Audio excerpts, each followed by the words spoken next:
जय श्री कृष्ण। आपका मेरी चैनल में स्वागत है। आज हम बात करेंगे माँ नव दुर्गा के 9 स्वरूप एवं नवरात्रि पर्व के महात्म्य के बारे में संपूर्ण माहिती प्रदान करूंगा।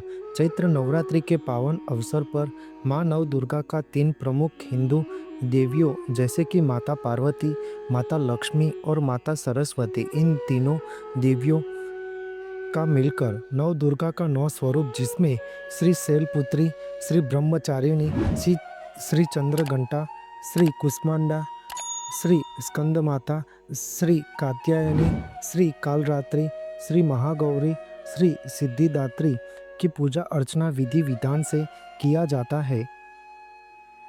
चैत्री नवरात्रि के दौरान माता रानी की उपासना करने का विशेष महत्व होता है। देवियों की शक्ति स्वरूप नव दुर्गा की उपासना का पर्व नवरात्रि चैत्र माह की शुक्ल पक्ष की प्रतिपदा तिथि से नवमी तक मनाया जाता है।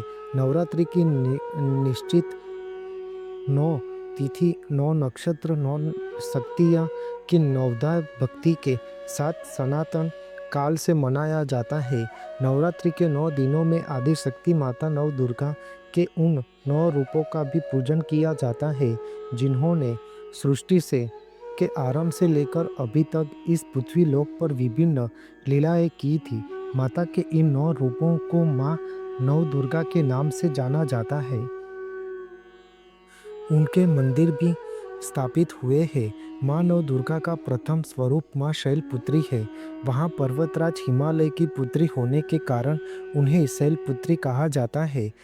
नवरात्रि के प्रथम दिन इनकी पूजा अर्चना की जाती है। माँ नव दुर्गा का द्वितीय स्वरूप माँ ब्रह्मचारिणी है। यहाँ ब्रह्मचारिणी का तात्पर्य तपश्चरिणी है। इन्होंने भगवान शिव को अपने पति के रूप में प्राप्त करने के लिए घोर तपस्या की थी। अंततः यह तपश्चरिणी और ब्रह्मचारिणी के नाम से विख्यात है। नवरात्रि के दूसरे दिन इनकी पूजा अर्चना की जाती है। माँ नव दुर्गा का तृतीय स्वरूप माँ चंद्रघंटा है। इनके मस्तक पर घंटे के आकार का अर्धचंद्र है।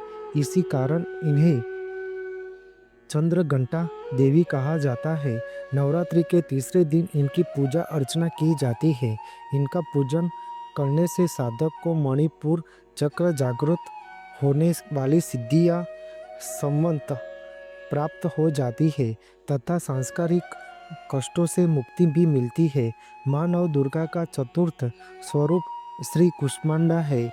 अपने उदर से ब्रह्मांड को उत्पन्न करने के कारण इन्हें कुष्मांडा देवी के नाम से पुकारा जाता है। नवरात्रि के चौथे दिन इनकी पूजा अर्चना की जाती है। श्री कुष्मांडा की उपासना से भक्तों के समस्त रोग शोक दूर हो जाते हैं। माँ नव दुर्गा का पांचवा स्वरूप स्कंद माता है। वह स्कंद यानी कि कार्तिकेय जी की माता होने के कारण इन्हें स्कंद माता कहा जाता है।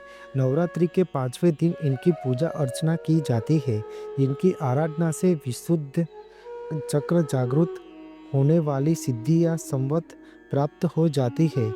माँ नव दुर्गा का छठा स्वरूप माँ कात्यायनी है। महर्षि कात्यायन की तपस्या से प्रसन्न होकर आदि शक्ति ने उनके यहाँ पुत्री के रूप में जन्म लिया था, इसलिए वह कात्यायनी माता कहलाती है। नवरात्रि के छठे दिन इनकी पूजा अर्चना की जाती है। माँ नव दुर्गा का सातवां स्वरूप माँ कालरात्रि है। यह काल का नाश करने वाली है, इसलिए उन्हें कालरात्रि माता कहलाती है। नवरात्रि के 7वें दिन इनकी पूजा अर्चना की जाती है। इस दिन साधक को अपना चित्त भानु चक्र ललाट में स्थिर करने के लिए साधना करनी चाहिए। माँ नव दुर्गा का 8वां स्वरूप माँ महागौरी है। इनका वर्ण पूरी तरह गौ वर्ण है, इसलिए यह महागौरी कहलाती है। नवरात्रि के 8वें दिन इनकी पूजा अर्चना की जाती है। इनकी उपासना से असंभव कार्य भी संभव हो जाते हैं। माँ नव दुर्गा का 9वां स्वरूप माँ सिद्धिदात्री है। यह सब प्रकार की सिद्धियों की दाता है, इसलिए यह सिद्धिदात्री कहलाती है। नवरात्रि के 9वें दिन इनकी पूजा अर्चना की जाती है। इस साल चैत्र नवरात्रि का आरंभ 30 मार्च 2025 यानी रविवार के दिन हो रहा है और यह 6 अप्रैल 2025 यानी रविवार को चैत्र नवरात्रि का समापन होता है। इस बार अष्टमी और नवमी की तिथि एक ही दिन है, इसलिए चैत्र नवरात्रि 8 दिन की होगी। यह मान्यता है कि इन नवरात्रि के दिनों में सच्चे मन से माँ दुर्गा की पूजा आराधना करने से भक्तों पर विशेष कृपा बरसती है। नवरात्रि में माता रानी के भक्तगण उन्हें प्रसन्न करने के लिए विधि विधान से पूजा अर्चना करते हैं और प्रसाद का भोग लगाते हैं। हर साल सनातन धर्म में रामनवमी का पर्व बड़े ही उत्साह और भक्ति भाव के साथ मनाया जाता है।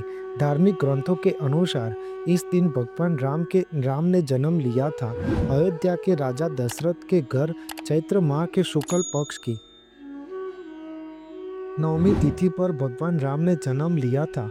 इस दिन धाम धूम से रामनवमी मनाई जाती है। बोलो आदिशक्ति माँ नव दुर्गा की जय। आपको मेरी यह माहिती अच्छी लगी हो तो मेरी चैनल को लाइक शेयर कमेंट सब्सक्राइब करें और बेल आइकन को दबाना ना भूलें। जय स्वामी नारायण।